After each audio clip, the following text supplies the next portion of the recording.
Amyloidosis is the topic for this video.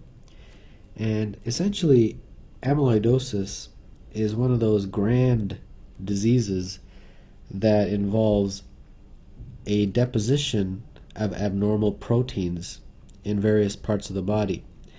And this can, over time, go into multiple organs, and that can lead to multi-organ failure. Now, amyloidosis is a very big topic, so I'll try my best to keep it succinct. So where do these proteins come from? Now, these abnormal proteins that are depositing themselves into multiple organs in the body and causing all this damage, they can either be de novo, which basically means the body can just produce them itself, or these abnormal proteins can be secondary to either some sort of infection or inflammation or malignancy.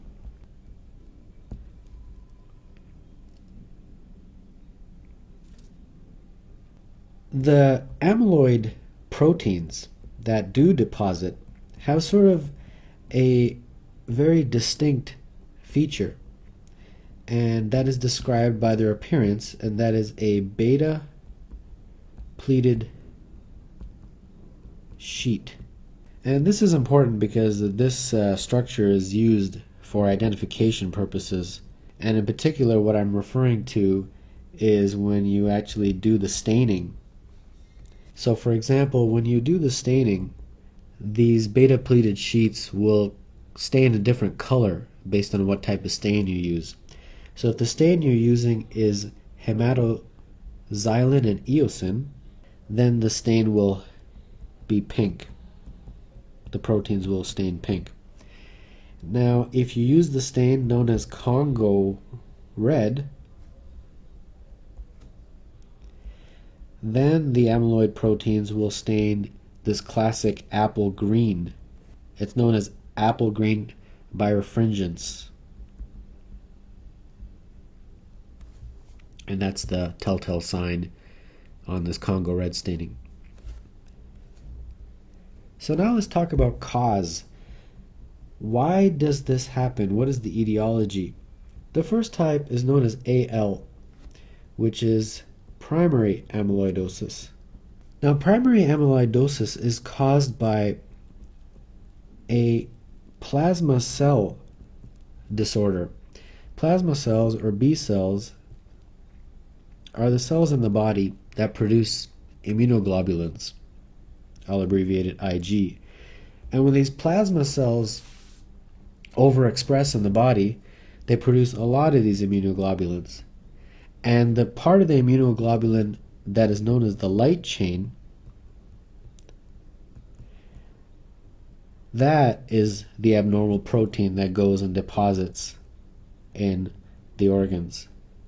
And it can deposit in the kidney, or it can deposit in the heart, liver, or even the tongue.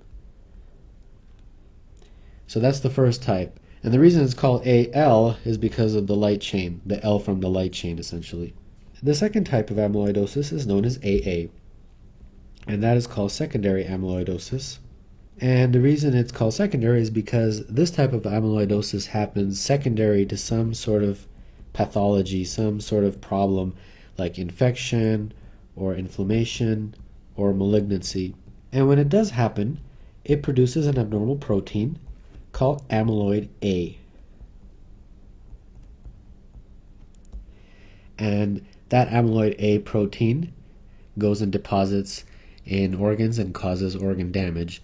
And this amyloid A protein is produced by the liver. So that's an important point to remember. And it's called AA because of this A here. Third type of amyloidosis is known as AF, and that stands essentially for familial amyloidosis.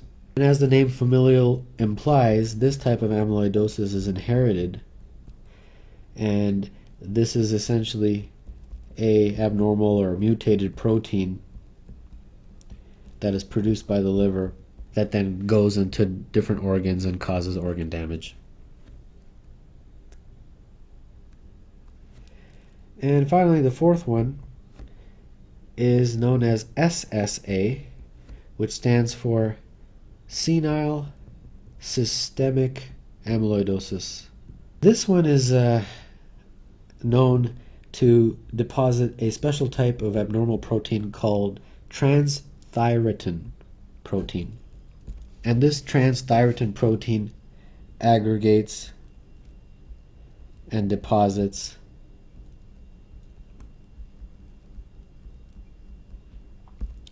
in the heart of older men. So that's essentially why it's called senile, because it's affecting an elderly population. So those are the four types of amyloidosis. So now let's get into symptomatology. If someone does have amyloidosis, what type of symptoms would they present with? Well, because it affects multiple organs, it's very nonspecific, unfortunately, which makes it very difficult to diagnose. But fortunately, there's certain symptoms that can kind of be used as telltale signs, especially if they happen together. And I'll present these based on organ. If the kidney is affected, you're going to have a patient who presents with proteinuria, edema. If the liver is affected, the patient can present with, of course, hepatomegaly and easy bruising is a telltale sign, especially the type of amyloidosis known as AL, also known as primary amyloidosis. If the heart is affected, then you have a clinical presentation of heart failure. Many neuropathic symptoms can present in people that have amyloidosis, and they're very important. One of them is orthostatic hypotension. The next is syncope. That's an important one.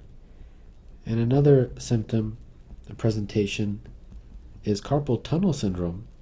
The patient will present with carpal tunnel syndrome as part of the symptomatology. And if the GI system is affected, a patient can present with macroglossia, which is the medical term for large tongue. And this is especially true in patients with AL, which is also known as primary amyloidosis.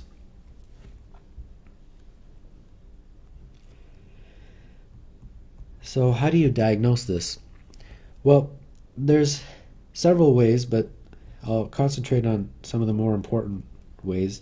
The first, of course, is you have to do the biopsy. You have to actually demonstrate that these abnormal proteins are indeed involved in the organ. So you have to stain the tissue, and you do it with the stains that I had previously mentioned, for example, Congo red dye. If you suspect that the patient has AL because of the symptomatology like large tongue and easy bruising, then you would want to do a test that's specific for AL. Now recall, AL is when you have a lot of immunoglobulin. To measure that, you have to do a test known as a protein electrophoresis. So this is a very important test to determine the AL type of amyloid. And then the rest of the testing really has to do with the organs involved.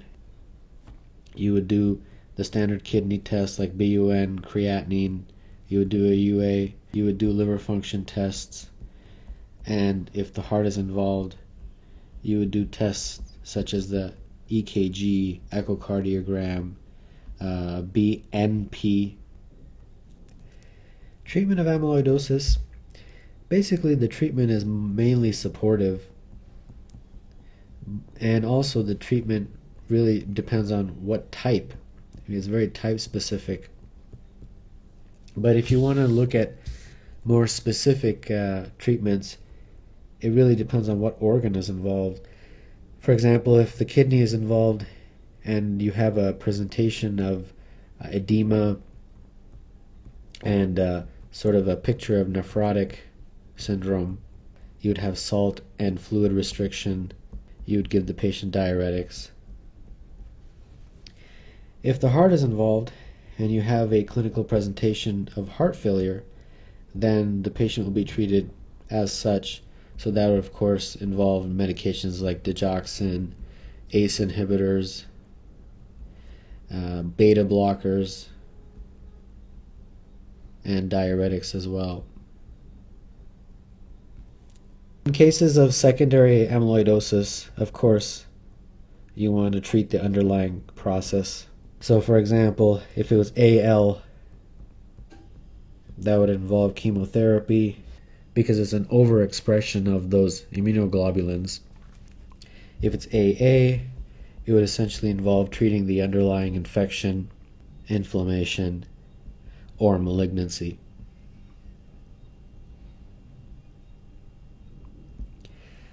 So as you can see, there's a lot there, but hopefully that was a brief and succinct explanation of amyloidosis. So let's look at some clinical vignettes and see what this looks like.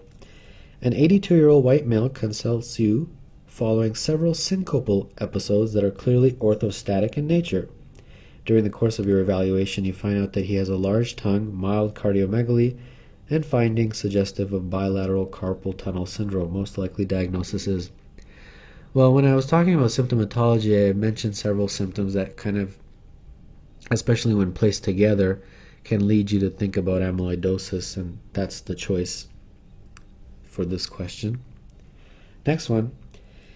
40-year-old woman presents with a several-year history of progressive abdominal colic and constipation. Colonic biopsy stained with hematoxylin and eosin demonstrates deposition of a pink acellular material in the submucosa and around blood vessels.